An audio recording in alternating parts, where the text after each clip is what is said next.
Nightcast. Stephen Lloyd Gilbreth brings you the current news from the world today and how it relates to Bible prophecy. Understanding the end-time events leading to the peaceful world tomorrow. Ladies and gentlemen, Stephen Lloyd Gilbreth. Good evening, friends, and welcome to this February 5, 2015 edition of Nightcast.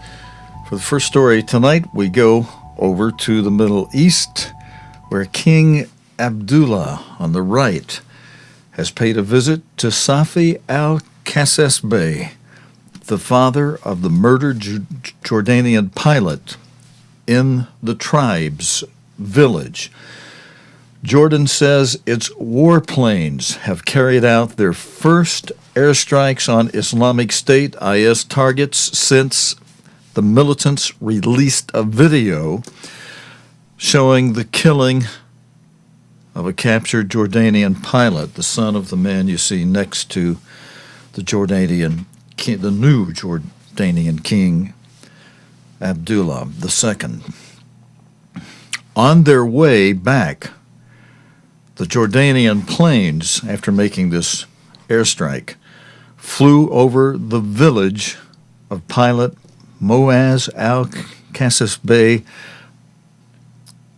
Their flight coincided with a visit to the village by Jordanian King Abdullah II, who was meeting the pilot's family. We've got video on this. I believe we have video on this. The king, actually, I'm sorry, we don't. This is only a photograph here. The king has vowed to step up the fight against IS. Jordan is part of a U.S.-led coalition bombing the militants. Lieutenant Kasesbeh was captured by the militants last year in December, just at the end of last year, after his F-16 fighter jet crashed in Syria. IS this week, on Monday this week, released a video showing the pilot being burned alive in a cage, sparking calls for revenge in Jordan. State television pictures on Thursday showed the king sitting somber-faced with Safi al-Kasesbeh, as you see from the photograph here, at a gathering in Aya village near the city of Karak, south of the city of the capital, Amman. And then the caption with this next photograph, friends, reads for this story: the Jordanian aircraft flew over the pilot's tribal village south of Amman. The king gestured to the skies as the warplanes flew overhead, media reports said.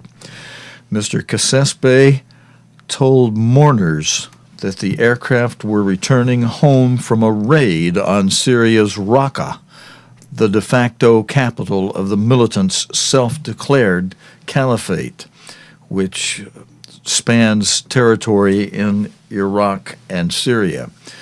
The army did not specify the location of the airstrikes, but said in a statement that dozens of jet fighters had struck IS targets, including training camps and weapons warehouses. The airstrikes were just the beginning, the statement added. State television, Jordanian state television, showed people writing messages on what appeared to be missiles for the airstrikes, with one calling IS the enemies of Islam. Now that's interesting because the IS calls itself the Islamic State. The caption with this next photograph, still part of this same story, friends, reads, Jordanian students have held rallies expressing support for the king and anger at the killing of Lieutenant Kasesbeh. A security official quoted by Reuters news agency said the airstrikes had targeted IS in Syria.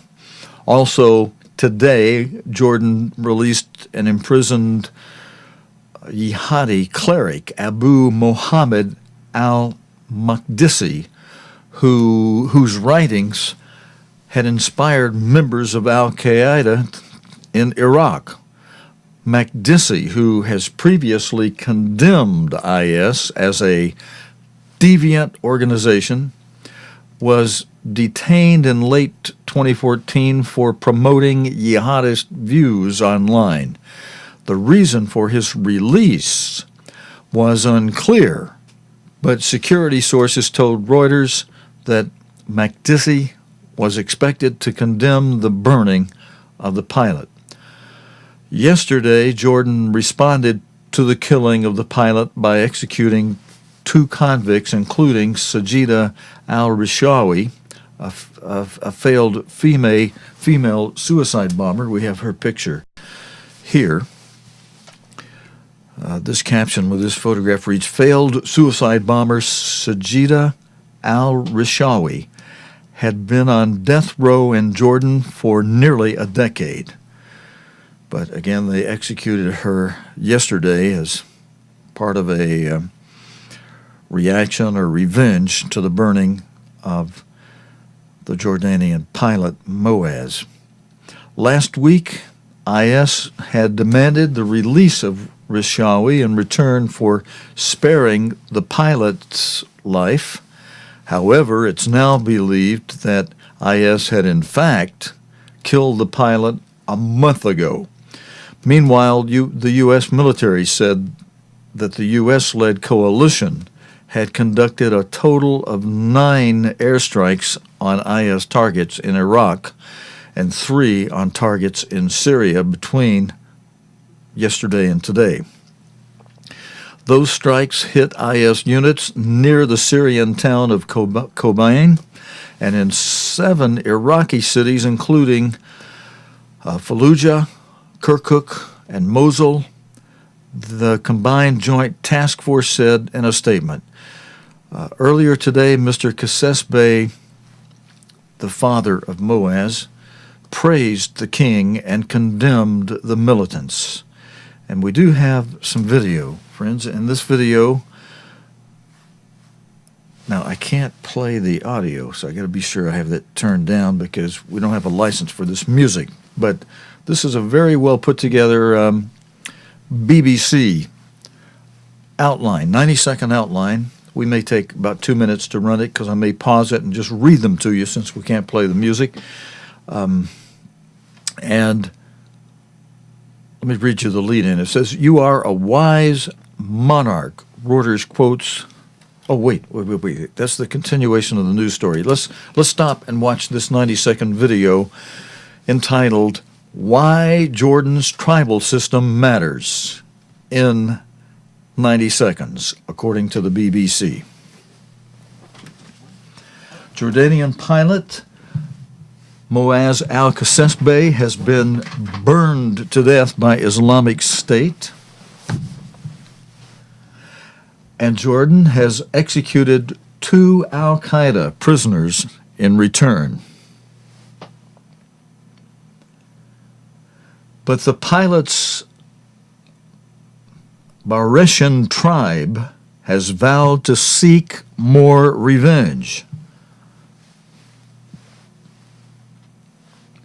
But who are Jordan's tribes, and what can they do now?